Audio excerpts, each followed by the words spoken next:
Welcome to the Enterprise Sessions. Today I'm talking to Professor Kirsten Cater, who is Professor of Human-Computer Interactions and also of Innovation and Entrepreneurship Pedagogy. Kirsten, Key, thank you so much for joining me. I'm really grateful for your time. Thank you. So there's so much I want to talk to you about because you do so many different things that interface between higher education and industry. But perhaps we'll sort of step back a little bit first of all. Could you tell me a little bit about your background and what first brought you to the University of Bristol? So I'm a computer scientist by heart. So I studied computer science and I'm actually a graduate of the University of Bristol. So I've been working with the university for a very long period, but actually I think in some ways that's played to my advantages because over that long period, I've been able to get to know the university and know what works and what doesn't work. And I guess because I'm an entrepreneur and an innovator, when I see that the university could do things slightly better, I'm always kind of chomping at the bit to think about actually what could we do to improve either a student experience or to think about the impact of our research and hopefully make some things more improved. I love working with early career researchers and I hope, like you, I try and sort of share contacts and opportunities with them. One of the things that I feel like I'm backing my head against a brick wall sometimes is when early career researchers say and feel, I'm too busy. Sounds really interesting, Michele, thanks very much, but I can't engage with that. I have my project. And I absolutely understand that pressure, that need to deliver. That's what the funding was put in place for. But in the modern day of research concordats and agreements and so on, is there a way that you advise and encourage and empower early career researchers to explore around the margins, to explore things for themselves and not just focus on their one project? Because I sometimes struggle with convincing people of that or finding mechanisms to empower them. Yeah, I think it's tricky. I think it's tricky because sometimes it might not be them. It might be, as you said, the pressures of the project or pressures of line management. So I think there are some things that we should all be acutely aware of as line managers of early career researchers in making sure that we are supporting them develop their own career path and become leading researchers in themselves rather than just working on the project that we have funding for right now. And as you said, you know, the Concordia, it has that space. We should be doing that, although some people are better than others. But also I do think, you know, it's that empowerment piece. I think networking, I still get scared going to networking events. But if we talk again about that, you know, we're all in that uncomfort zone. And so actually it's okay. So I think the more and more you do that, you realize that actually everyone else is feeling a little bit uncomfortable. So, you know, just having some set questions in your back pocket, asking other people about what it is that they do puts them at ease, and then they'll be asking you about what it is that you do. So yeah, I think just, you know, getting out of your comfort zone, going to try to maybe smaller networking events and collaboration events, you know, to start off with, and then before you know it, you're going to lots of different venues and speaking to a whole range of different people. I'm really glad you say that because I get really alarmed going into networking events. Sometimes I stand on the threshold thinking, why do I make myself do this? And yet inevitably by the end of the event, I've always enjoyed myself. I also really recognize what you say, and it's something I've sort of come to myself, is asking people about themselves, their work, what motivates them in their sort of daily life is a really good opener because lots of people will like to be asked, and even the few that don't can use that as an excuse to bounce a question back on you. So it's rather than launching in with I really need to talk to you about this project, just asking those open questions can be a really good way to the other start, good thing as well, and I learnt this from Stacey Oliker from Channel 4 when we were talking, particularly supporting a group of diverse people from underrepresented groups, was if you're kind of nervous about going to some of these networking events, go with someone else as well. And she talks about actually your friend could talk about you and you could talk about them rather than actually feeling that, that daunting bit of how do I talk positively about myself? Because sometimes we all struggle on that front. So that could be a way to, get around that. I think absolutely be somebody else's wing person. Yeah, I absolutely agree with that. So tell me a little bit more about that collaboration with Channel 4. That sounds really fascinating. So it's just one of the many partners that we have within the MyWorld project. So as you said, quite often working with the creative and cultural industries. So the MyWorld project is a UKRI, so United Kingdom Research and Innovation funded project, and it's one of the Strengthen Places funded projects.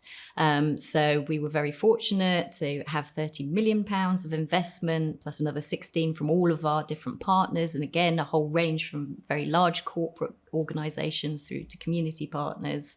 And so that is working on what we call the creative continuum. So thinking about, actually, you can't just talk about the future of networking and streaming. So we've got 5G, 6G, whatever's coming in the future, but also how is that affecting in terms of our distribution? What kind of new compression algorithms might we need? But also, how does it change the human aspect of it? We're all humans at the end of that pipeline. And so you can't, again, look at any one of those research topic areas without thinking that actually it's a creative continuum, that each one affects each other.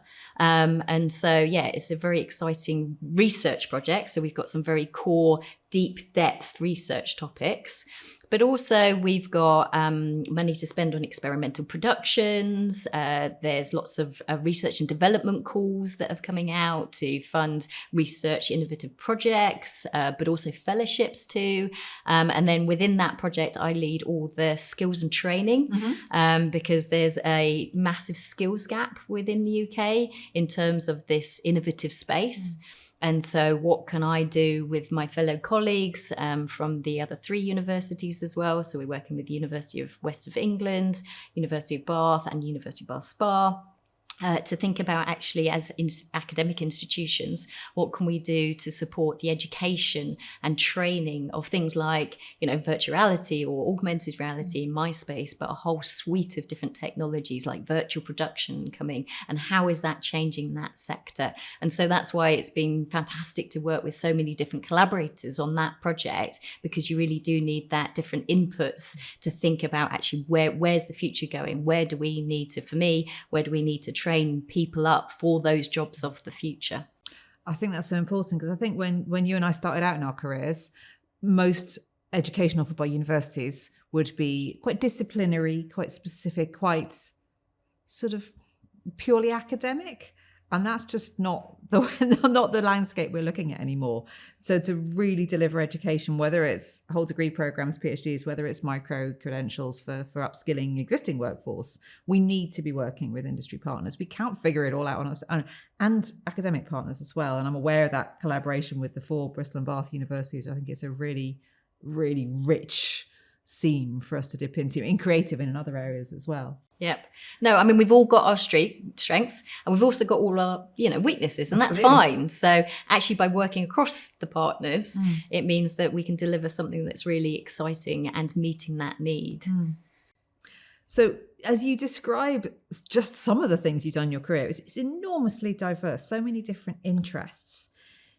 Do you have a sort of a thread that runs through it? Is there something some interest or some aim or some mission that kind of knits together what you do? Or do you think of it as I'm seeing it, as just an extraordinary rich range, like a palette of all this rainbow of different colours of things that you do?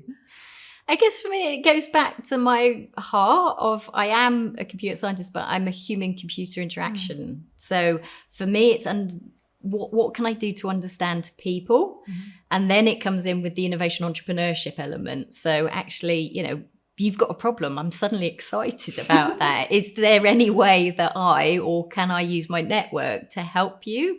I don't know why. It's just something within me, I guess. So it's that, whether it's, creating the Centre for Innovation Entrepreneurship, seeing that kind of challenge there, but also that fantastic opportunity, but also within my research, it's what can I do as a computer scientist? What can I do to think about those future technologies and make them better? And I think, sometimes technologies can be branded badly. And yes, I'm not denying that some technologies, aren't necessarily thought through, in terms of the future ethical implications. So one of the things that we've got at the moment is the Centre for Social Digital Futures.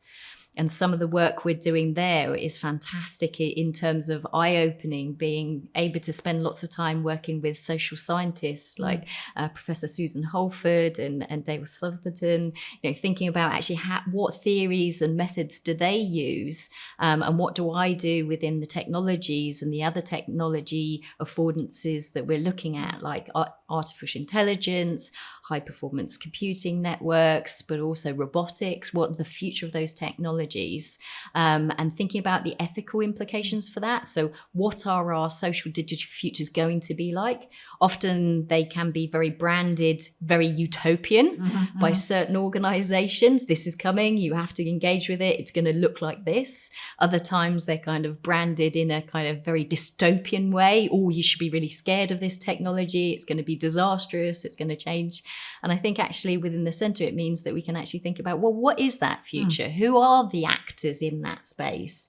How can we empower new actors to have a conversation in this space and think about it in a very, very interdisciplinary way? And it's challenging. Working interdisciplinary is not easy.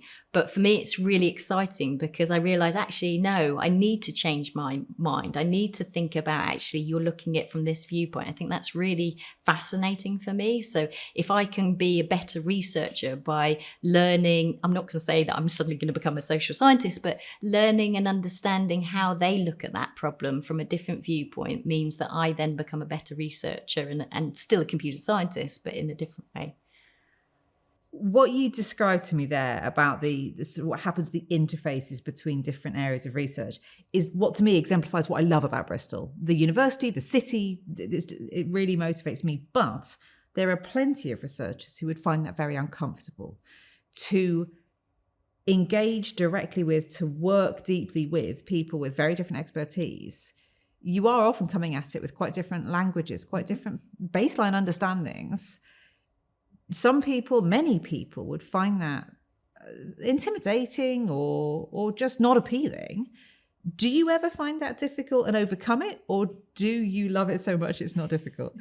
No, it's difficult. It still is difficult. But I think then that's when I'm finding something difficult, I think, well, why am I feeling uncomfortable in this? And actually, I then embrace it and think, actually, that is because I don't know enough about it, or it's challenging to my discipline and the way that I currently am doing things. And do I stay within that inner space and argue back on that front? I think there are times where actually, you do need to argue back and say, look, this is the way that things go. Or other times you think, actually, no, I am wrong, in that way that I've been thinking about that problem. And actually, I do need to embrace the new way of looking at this. So completely feel out my depth, even to the day, But I think it's partly because every time I speak to a different academic or a different organization, they're coming with very different views to it. So, I think if ever I'm not scared on that front or don't feel out my depth, actually, I'm probably working with the same people too much. And actually, I think you then look at your portfolio and think, actually, no, who am I not listening to in this conversation? There's got to be a different voice out there, actually, that might give me a different view to this problem, rather than just working with the same people who've got the same views as you. That's all for this enterprise session. But join us again soon to hear more about the way our amazing staff and students are translating their enterprising ideas into real-world impact. And do please click on the links if you'd like to contact the University of Bristol.